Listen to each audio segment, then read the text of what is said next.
All right, today we are diving deep into Duncan Clark's incredible book, Alibaba, The House That Jack Ma Built.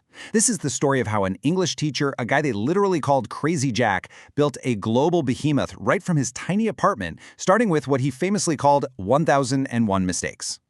And that's straight from the man himself. You know, that isn't just a clever soundbite, it's the absolute core philosophy of Alibaba.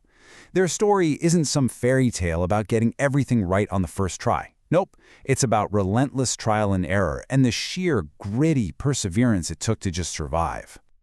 And at the heart of this entire saga is this guy. He wasn't a tech prodigy, he wasn't a finance wizard. He was a former English teacher who, by his own admission, was terrible at math and knew absolutely nothing about coding. And that contrast, right there, is what makes this story so unbelievably compelling. It all kicked off not with some grand business plan, but with a single trip to America. So yeah, it really did all start with a trip.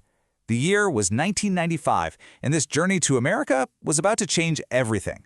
Not just for Jack Ma, but honestly for the future of commerce all over the world. So on that first trip to Seattle, a friend shows him the internet for the very first time. Jack, curious, types in the word beer, and what does he find? American beer, German beer, but not a single result for Chinese beer. And right there, in that moment, he saw this massive, gaping void.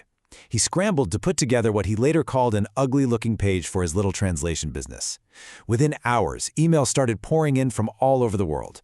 The power of the internet just hit him like a ton of bricks.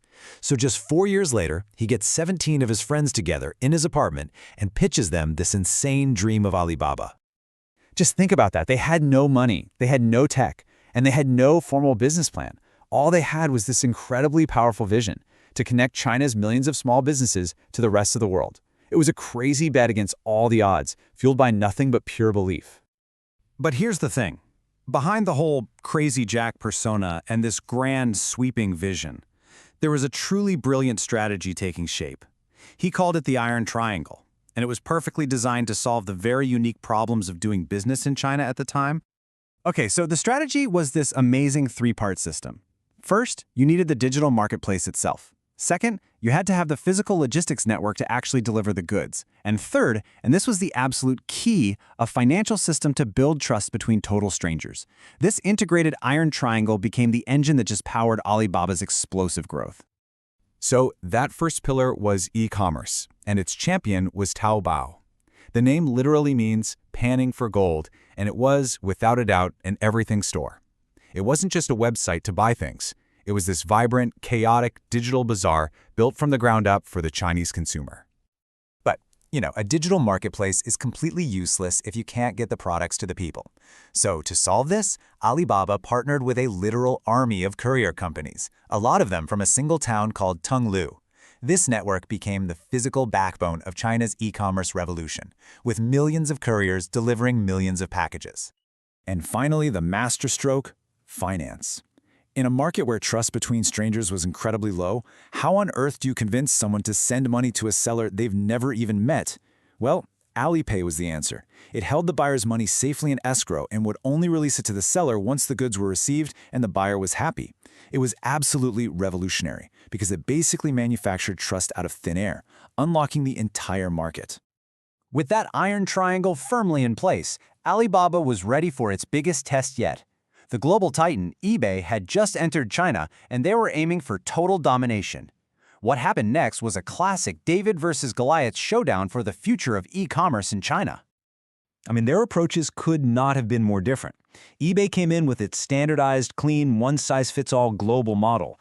Taobao, on the other hand, was chaotic, it was colorful, it felt like a bustling local market. eBay charged sellers fees just to list their items. Taobao was completely free.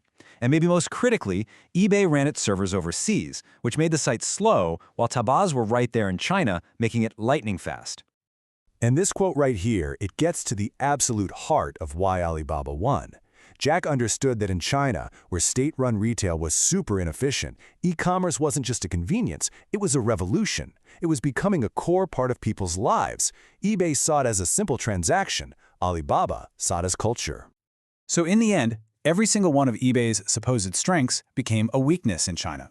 Taobao embraced the local culture, they empowered millions of small sellers with a free platform, they completely solved the trust problem with Alipay, and they delivered a much faster, better experience. They outmaneuvered a global giant just by being more Chinese. After crushing eBay, Alibaba didn't just stay a company, it evolved into a whole ecosystem. Honestly, the scale of the empire that Jack Ma built is almost impossible to wrap your head around. Just let this number sink in for a second. 467 million. That's the number of packages generated on a Singles Day in 2015.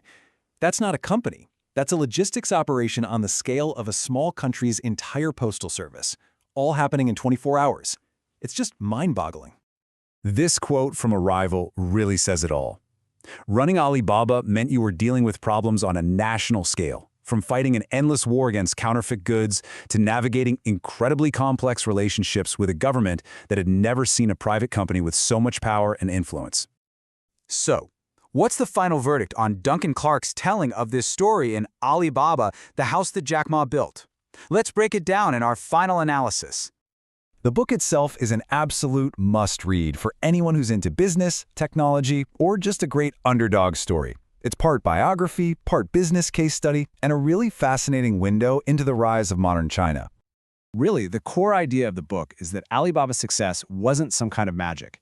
It was the result of a profound understanding of China's specific economic gaps and cultural needs, all spearheaded by this unbelievably charismatic founder who could sell a vision when he had literally nothing else. And if there's one lesson to take away from this entire story, it's this. eBay had all the money and all the technology, but Alibaba had the insight. They understood their customer on a deep cultural level, and in the end, that was the only competitive advantage that really mattered. Our feedback on this book is overwhelmingly positive. It is packed with fantastic stories that really capture what employees called Jack Magic. And the chapter on the eBay versus Taobao war reads like a thriller. If we had to point out a weakness, it's that it can get a bit dense with business details for a casual reader, and it does focus much more on the company's wild early years. For its incredible storytelling, its deep insight, and its just plain compelling narrative, our final grade for Alibaba, the house that Jack Ma built, is a very solid 9 out of 10. And if you love this story and you're wondering what to read next, we highly recommend Brad Stone's The Everything Store. It's a fantastic look at Alibaba's American counterpart, Amazon. And for a broader view on China's massive tech landscape, you have to check out AI Superpowers by Kai-Fu Lee. And that's our explainer on Alibaba. The story leaves us with this one big question to chew on. In our super globalized world, does deep local insight always beat out massive global resources?